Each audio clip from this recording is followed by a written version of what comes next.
Dernier sujet maintenant, c'est le Togo. On parle donc de Sylvanus Olympio. Sylvanus Olympio, c'est le premier président du Togo qui a dirigé le pays en tant que président de 1961 à 1963. Eh bien, sa famille s'est finalement résolue à connaître la vérité sur le tragique événement qu'il a emporté. Qui sont les auteurs et commanditaires de l'assassinat de Sylvanus Olympio le 13 janvier 1963? Dans quelles circonstances ce coup a été monté et exécuté? Eh bien, l'attente aura été longue, mais la famille a entamé les démarches pour obtenir la déclassification des archives officielles françaises sur la mort de l'ancien président togolais. Pasteur Edo Komi, c'est une démarche aujourd'hui qu'il faut saluer. Elle va permettre, si les archives sont déclassifiées, de pouvoir mieux en savoir? Oui, bien sûr. Une chose est de faire cette démarche, une autre est qu'elle aboutisse. Qu'elle aboutisse. Si elle aboutit, ça c'est le souhait de tous les Togolais. Vous savez, il y a un blackout total sur cet assassinat depuis 1963. Il y a un secret il y a cette classification-là, donc, qui impose un certain embargo sur ce dossier depuis des années. Et je crois qu'ailleurs, dans d'autres pays, même quand vous prenez l'Algérie, vous prenez le Bénin, vous prenez encore d'autres pays, je crois qu'il y a quand même une lueur d'espoir sur ces assassinats sombres qui ont caractérisé le lendemain, qui ont eu lieu au lendemain des indépendants des pays d'Afrique, dont Togo est le premier pays à connaître ce coup d'État, ce renversement de premier président démocratiquement élu. C'est une démarche louable. Maintenant, il faut s'assurer quand même que est-ce que la démarche en soi n'est pas une bonne chose? Est-ce que le gouvernement togolais est associé à cela, puisque aujourd'hui c'est la famille qui demande, alors que Olympio fut un grand homme d'État, et cela en principe doit être une démarche officielle, donc qui tient compte de cette famille, qui tient compte, qui sera appuyée par la famille. Ce n'est pas, à ce que je sache, ce n'est pas exactement le cas, mais l'essentiel est quand même d'initier quelque chose. Bon, il faut attendre que les autorités accompagnent cela, mais ce dossier est un dossier très épineux, puisqu'on sait le rôle de commanditaire, même pourquoi pas de commanditaire et d'acteur joué par la France dans cette histoire. Ce n'est que le début, ce n'est que le début d'un feuilleton qui aura quand même plusieurs épisodes. Mais nous voulons savoir, le peuple togolais, le peuple africain veut vraiment savoir qui a tué non seulement Sylvanus Olympio, qui a tué Lumumba, qui a tué ces chefs d'État-là au lendemain des indépendants des pays d'Afrique. Alors, Dimas, ici, dans le cas de Sylvanus Olympio, entre sa famille, par exemple, et l'État togolais, qui a plus intérêt à connaître qu'est-ce qui s'est passé dans ce jour-là? Le Togo. L'État. Le Togo. Je ne parle pas de l'État togolais, je parle du Togo. Le Togo a intérêt à connaître sa propre histoire. Cela peut permettre au pays de faire le deuil. Et donc, qui sont ceux qui peuvent porter sur leurs épaules cette charge de faire éclater la vérité? Il y a l'État et la famille. Je salue la démarche de la famille et je l'encourage à aller jusqu'au bout, mais en même temps, je vois que le premier pas est un peu biaisé, mais ça ne veut pas dire qu'on ne peut pas corriger cela. Moi, j'aurais voulu qu'ils se tournent vers l'État togolais, les dirigeants actuels, pour pouvoir chercher la vérité de cette mort, non pas par vengeance, mais que pour devoir de mémoire, on puisse connaître réellement ce qui s'est passé. Vous savez, le chef de l'État actuel, le président Faure Gnassingbé, à qui, sur ce point précis, je rends un hommage appuyé, a vraiment manifesté une volonté pour qu'il y ait réconciliation entre les deux familles. Vous savez, la première fois, je l'ai toujours dit sur certains médias, la première fois où il a rencontré Gilles Christ Olympio à Santé-Djidjo, Gilles Christ Olympio était dans tous ses états, ce qui est tout à fait normal, parce qu'il voyait en Faure Gnassingbé le prolongement de Gnassingbé Gnassingbé Adema. Mais quand il a fini de vider sa colère, le président Faure Gnassingbé lui a parlé avec beaucoup de sagesse en lui rappelant que au moment où malheureusement Sylvanus Olympio le président Sylvanus Olympio était assassiné, non seulement lui, il n'était pas au Togo, mais lui, en tant que Faure Gnassingbé, il n'était même pas né. Mais alors, comment eux deux peuvent prolonger cette querelle qui a lié ces deux familles simplement par une revendication de cet assassinat qui pose d'ailleurs problème. Alors, j'avais échangé sur le sujet, j'avais échangé avec le maréchal Gilles-Christ Olympio. J'ai échangé avec lui sur le sujet.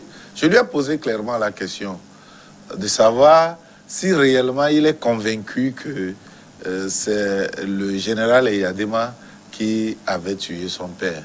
Il m'a dit ceci, il m'a appelé à Éveil de Keita. Mes arrière-grands-parents aussi viennent de là, aussi, côté maman de mon père. Il dit Denvia. Il m'a toujours appelé comme ça. Sachant cela, il a dit que, effectivement, quand il était revenu à Lomé, pour pouvoir. Il était étudiant à Londres quand ça s'est passé. Il est revenu à Lomé. Il avait rencontré Léon Poulada, qui était l'ambassadeur des États-Unis au Togo, à qui on reprochait d'avoir livré le président aux assaillants pour lui faire du mal. Et Léon Poulada lui a répondu ceci, qu'il est sociologue de formation. Et depuis sa formation, jusqu'à ce qu'il ne rentre en politique, jusqu'à ce qu'il n'exerce en tant que sociologue, jusqu'à prendre les rênes de la politique et rentrer dans la politique et occuper ce poste, il n'a jamais vu un meurtrier, un criminel revendiquer publiquement son crime. Et donc pour lui, ça lui pose un problème d'intérêt. Par contre, si on voit quelqu'un revendiquer de pareilles choses, ça veut dire que la personne veut plutôt protéger un intérêt ou veut bénéficier d'un intérêt dedans. Et donc, c'est un chapeau qu'on voudrait lui porter. Au-delà de ça, si vous vous rappelez, le dernier ministre de Sylvanus Olympio a décédé. Non, je pense que c'est l'avant-dernier, puisque après lui, il y a Namoro Karamoko qui est mort tout récemment. L'avant-dernier, c'est Hospice Coco. Dans les années 90, qui avait accordé une interview aux confrères de la place. Si ce n'est pas Courrier du Golfe, ça doit être Forum Hebdo à l'époque, où il disait que je vais vous surprendre. C'est ce que le ministre Hospice Coco disait, je vais vous surprendre. La balle qui est sortie pour abattre le président Sylvanus Olympio n'est pas d'Eyadema. Cette balle a été tirée par un Français. Et tout le monde est d'accord pour dire que c'est Métrier qui avait conduit le commando qui a assailli la maison de Sylvanus Olympio, et il a pris soin. Il a pris soin d'enlever toutes les munitions des armes qu'on a fournies aux gendarmes qui l'ont accompagné. Parce que quand il était assailli, le président Sylvanus Olympio avait, qui dans sa politique avait refusé qu'on ne devait pas avoir de l'armée. Ouais. Pour lui, la sécurité devait être assurée par la police et à la limite par la gendarmerie. Il n'y aura pas d'armée. C'est pour cela d'ailleurs qu'il veut faire appeler le Togo la Suisse de l'Afrique. Non, on n'aura pas d'armée, mais on aura la police et la gendarmerie pour assurer la sécurité. Et donc, il a fait appel à la gendarmerie. Les éléments qui ont été dépêchés sur le terrain étaient arrivés sans avoir une seule balle dans leurs armes. Seul Maîtrier, le commandant Maîtrier, qui a son arme chargée, et c'est lui qui a abattu. Maintenant, les dossiers, il faut voir les dossiers qui sont, qui pour pouvoir être assurés.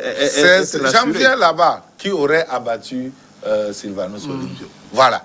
Les versions divergent maintenant. Oui. Il y a eu, entre-temps, le chef de l'État, le général Eyadema, qui avait revendiqué dans Paris Match et New York Times le crime, soit disant que c'est lui. Non, il était invoqué Michel. Non, oui, tout le monde sait que ce qui se passe, c'est en réalité le vrai meurtrier, le vrai assassin de Sylvanus Olympio, c'est l'État français, c'est le général de Gaulle, qui avait d'ailleurs dépêché sur le terrain son chef de renseignement, qui était aperçu au Togo à l'époque. Son nom va me revenir, je vous le donnerai. D'accord. Et donc, quand ça s'est passé comme ça, on est en face actuellement de deux versions. Il y a la version de ceux qui ont fouiné de gauche à droite, ce que les doutes qui planent autour de la revendication du général Eyadema, en plus des éléments sur le terrain, des faisceaux d'indices qui convergent pour faire croire réellement que c'était plutôt un crime français. Et donc, face à cela, on ne peut que déclassifier les documents. Alors, donc ici disons clairement que peut-être ce que cherche à connaître la famille, ça va être comment ça a été préparé, pour quelles raisons, et surtout qui a fait cela.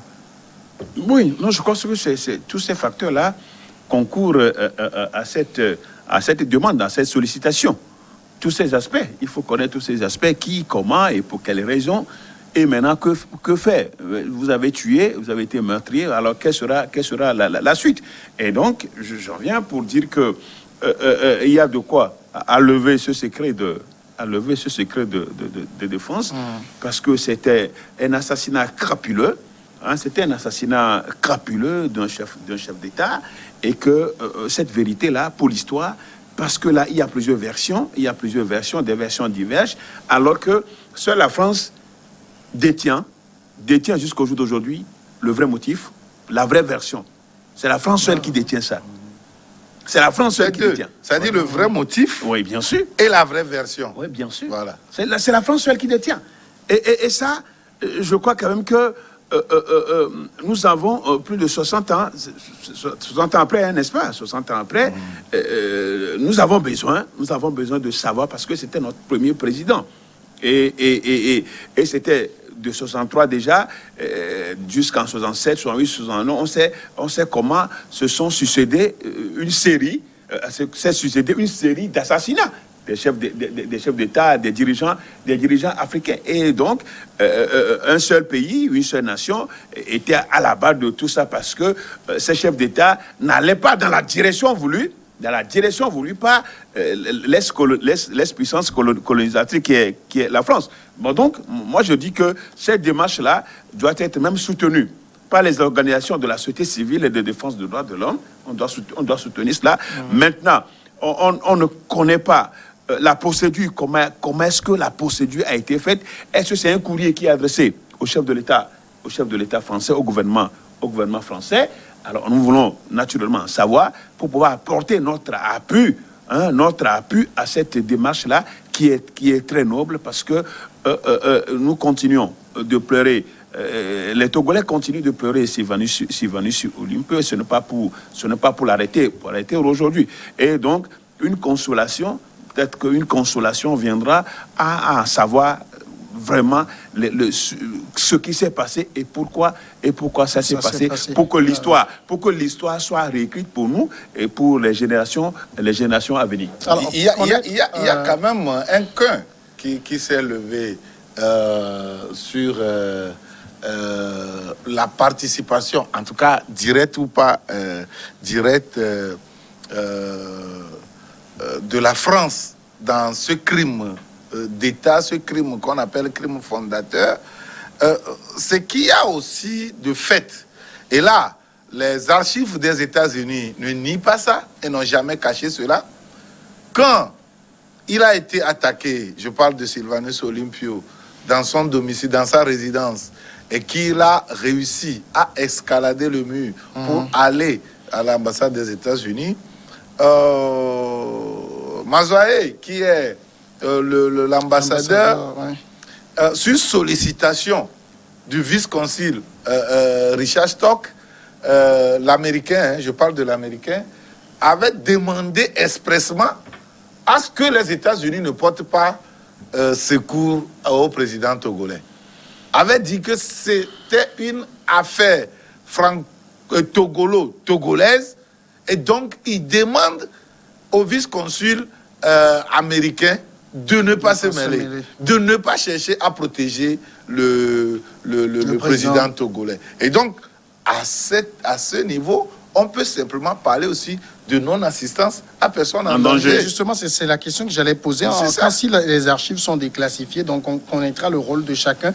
Est-ce que pour la France ne peut pas déjà entrevoir d'éventuelles procédures judiciaires, des poursuites contre elle s'il est avéré que c'est un Français qui est venu commettre un crime sur un territoire. Mais bien sûr. Non, mais est-ce qu'il y a parce que à l'époque, est-ce que vous doutez? Ouais, mais il ne doute pas, mais il faut des présomptions. présomptions. À l'époque, le Togo a déjà atteint son indépendance. Oui. Et donc, nous ne sommes plus sur le territoire français. Ce serait avant les indépendances. Et le Togo commençait pas à se gérer. Oui, voilà, on peut dire que le Togo était un prolongement de l'État français. Donc le problème ne se pose pas. Là, peut-être c'est un crime qu'on peut... On peut qualifier la chose de crime, et c'est peut-être, on va dire que c'est la justice française qui va juger, ou patati patata. Mais entre-temps, 5 ans avant, le Togo était indépendant. On avait l'autonomie depuis 1958, c'est ça, non, ou 57? Oui, 58. Et après 60, l'indépendance, donc à l'époque, là, c'était Abloré Kaka. Et en 1960, Abloré Badja s'est prononcé. Et donc, on était indépendant. Et donc, on était sur le territoire togolais. Et donc, dire qu'un diplomate veut porter secours à un chef d'État, hein, et qu'on le dissuade pour lui dire que non, de ne pas intervenir parce que c'était un précaré français. Il est vrai, hein, que le Togo n'a jamais été une colonie française de départ. On était d'ailleurs sous protectorat, on n'a jamais même été, selon les accords, colonie allemande. Non, on était sous protectorat. On était sous protectorat. Après, condominium franco-britannique. Après, franco-franco. Et après, protectorat français. Protectorat français. Tout ça là. C'est des gymnastiques pour dire quoi là. Donc, ici, nous sommes sur un territoire togolais. On a voulu tuer un chef togolais. Les Américains voulaient porter assistance à ce chef. Mais ils ont été dissuadés. Et après, nous apprenons que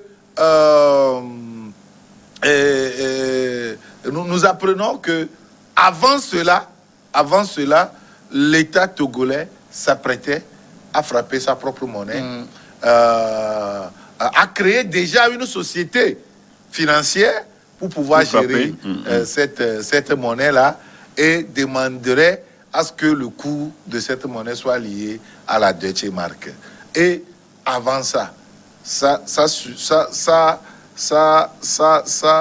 constitue déjà un mobile. Oui. Parce qu'il faut le dissuader, il faut dissuader ce pays pour que ça ne serve pas d'émule dans les autres nations. C'est comme on disait à Sékou Touré, vous allez prendre l'indépendance, mais avec ses conséquences. Alors ici, il y a aussi, peut-être connaître la vérité, oui, mais il y a aussi un autre pan très important de tout ce qui entoure Sylvanus Olympio, c'est que jusque-là, il n'est pas rentré chez lui. Il est toujours en exil. Mais il est toujours corps. en exil, le corps est toujours en exil. Vous savez, entre-temps, que ce soit, je crois, que ce soit la commission Kovigo ou bien la commission de Monseigneur Bariga. Et la avant commission cela, la commission initiée par le chef de l'État même. Oui, il y avait une commission pour la réécriture de l'histoire du Togo. Bon, donc, il a été demandé quand même que les restes de dépouilles soient rapatriés.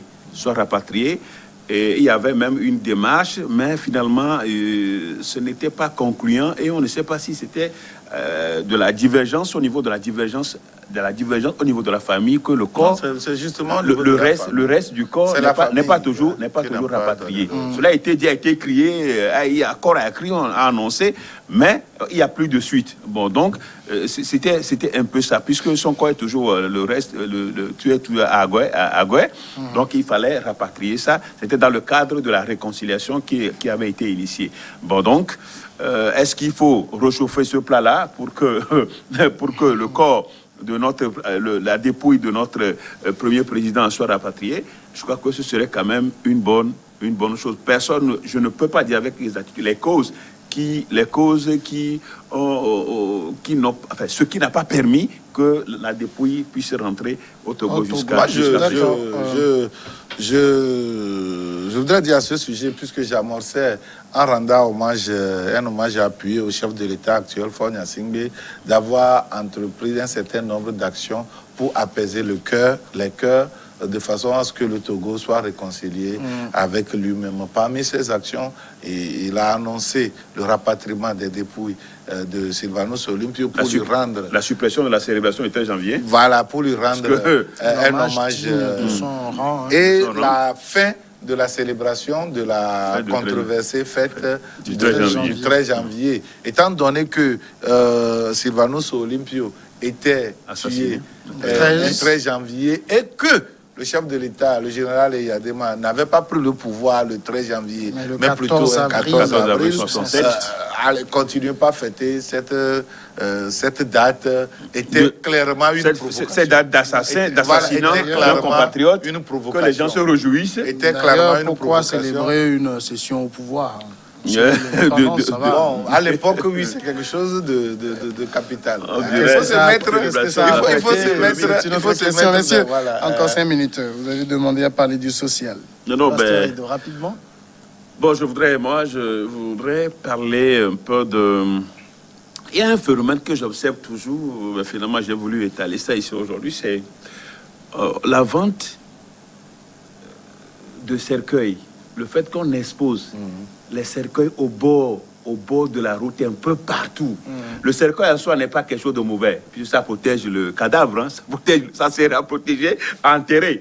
Mais pourquoi, vous savez, un peu partout... Ça te fait peur? Non, ça ne me fait pas peur. Ça ne me fait pas peur. Il a peur des cercueils. Ça ne me fait pas peur. Les gens l'ont acheté pour mettre dans leur chambre. D'ailleurs, tu sais que ma maman est morte, elle va être enterrée dans un cercueil. Mais quand je vois un peu partout en désordre, on expose les cercueils. Moi, j'aurais aimé qu'on le fasse au même moment, comme vous savez, vous voyez la pharmacie. Quand vous voyez la pharmacie, il y a une croix.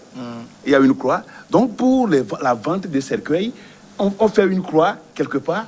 Si vous cherchez le cercueil, vous voyez déjà la croix, vous savez qu'il y a un cercueil. Mais l'exposer peu partout en désordre. Là, vous êtes peut-être en train de vouloir qu'on crée l'Ordre national des vendeurs de cercueils. Il y en a même, il y en a. Non, mais pour organiser le secteur. Dans certains pays, c'est l'État qui fabrique le cercueil. Ah bon, moi je ne sais pas trop, mais juste j'ai observé. C'est parce que ma maman est morte que j'ai vu le cercueil un peu partout. Mais bon. Parce que, vous voyez, quand le fabricant de cercueil se lève le matin et il prie que Dieu lui donne à manger, qui devait vivre de son travail. Non, les gens font ça. Mais, donc à lui, il va travailler, il va dire qu'il ne va pas vivre de son travail. Seigneur, donne-moi du boulot, donne-moi du marché. C'est que ça fait quand le médecin demande que le Seigneur lui bénisse, c'est qu'il y a beaucoup de malades. On peut consulter. Il va vivre de quoi? Quand je suis en bonne santé, je ne vais pas voir un médecin. Quand ça, c'est trop malade obligatoirement. Et donc, c'est comment je peux dire, des mots indispensables de la société. C'est je l'ai évoqué juste à l'existence parce que de ça notre quand je vois ça tout le temps. Mais on peut régulariser ça. Non, justement, qu'on régularise ça. Vous voyez, même dans certains villages, vous voyez, au Carrefour, on expose le cercueil au Carrefour. Dans certains villages, c'est l'État qui a le monopole. Seul l'État vend le cercueil. Et l'autre aspect qui m'intéresse, je pense la Côte d'Ivoire, si je ne dis pas des bêtises. Oui. Hein, mais il y a quand même, dans certains États, c'est l'État qui organise le secteur et qui vend les cercueils. Et donc, on ne permet plus à des gens de faire des trucs pour pouvoir avoir plus moi, de je vais clients. je termine juste avec ce point. C'est le truc les dégâts que les bœufs continuent de causer. La dernière fois, le dimanche matin, j'allais au village, au niveau d'Akoumapé. J'ai passé par Akoumapé au niveau de Adak-Pokondi, que j'ai fait face à un accident des bœufs. Donc, les bœufs ont endommagé un véhicule et avec deux blessés, et les bœufs même sont morts. Ah, il est venu rentrer dans le trou. Oui, ils ont cabossé le véhicule. J'ai pris les images le même jour, c'était à 2h le matin. Donc, moi, j'arrivais là-bas à 6h du matin, quand il y avait tout un monde, il y avait la police, il y avait la gendarmerie d'Akoumapé, tout ce qui était là. Et quand je me suis approché, on dit que les bœufs à cette heure-là, comment est-ce que les bœufs à cette heure-là peuvent traverser une route? Est-ce que le monsieur filait aussi? Mais le monsieur, s'il filait, c'est une route. C'est une route, et que ça soit les bœufs qui viennent traverser. Bon, heureusement que leur vie sont hors parce que je suis rentré à Sagada Kopé, là où il y a le centre de santé. Heureusement, j'ai vu l'infirmier qui a dit qu'il les a soignés et qu'il leur a donné rendez-vous un autre jour de venir, que leur vie n'était pas quand même en danger. Une fois encore, je vais toujours dans ce pour dire qu'il faut recadrer, organiser. Il faut quand même, ces gens-là, les bouviers, il faut quand même qu'on les voit de près, parce qu'ils continuent de causer beaucoup de dommages. Alors, Dimas, moi, j'aimerais aller un peu au niveau de la Grande Muette, de l'armée, pour parler un tout petit peu de leur champ de tir. Vous savez, l'armée, c'est un corps qui appartient à l'État. Et l'État, pour raison d'utilité publique, peut exproprier les propriétaires terriens de façon à ériger un service d'intérêt public là-bas. Et donc, nous avons un endroit appelé Champ de Tir. Un endroit sur lequel il y a eu un litige entre deux collectivités.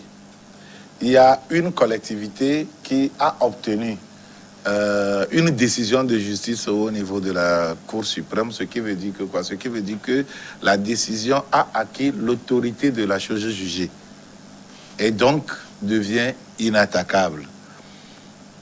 Et c'est à cette collectivité que appartient, en tout cas, si ce n'est pas la totalité, une grande partie du Champ de Tir et l'endroit où actuellement vous pouvez voir propriété de l'armée, titre foncier, tel. Alors que la collectivité n'a pas bénéficié de la juste et préalable indemnisation, comme le dit le texte. C'est ça. Comme le dit la loi. Donc, je pense que pour éviter des problèmes, il n'est pas interdit à l'État d'acquérir des propriétés, d'exproprier des gens, mais qu'on le fasse. La loi l'oblige. La loi l'oblige. Dans les règles de l'art, c'est tout. Maintenant, la collectivité là, a peur, elle fait tout. Mais je pense que l'État doit régler cela. Et surtout que le domaine a été immatriculé. Oui, le domaine a été immatriculé. Il y a une partie, ils ont un titre foncier. Je crois que ça fait 3 collectivités ou bien 3 ou bien 4 collectivités. Oui, là-bas. Il y a d'autres. Donc, c'est un dossier que le passeur de dossier connaît très bien. Et donc, je pense que il va falloir qu'on appelle ces collectivités-là pour pouvoir discuter avec eux, les exproprier dans la règle de l'art. Et c'est le problème de ce point. Merci beaucoup. C'est très, très important. Merci, pasteur Edo. Non, ça a été un plaisir. Oui. Merci. On se revoit dans pour semaines. Mais lui part pour en la congé, cérémonie. ça. Demain. Il part en congé demain. De toute façon, on sera là, non? Oui, bien sûr. On sera là. Je vous suivrai à distance. L'émission va se poser. Merci et à Merci. demain. À demain.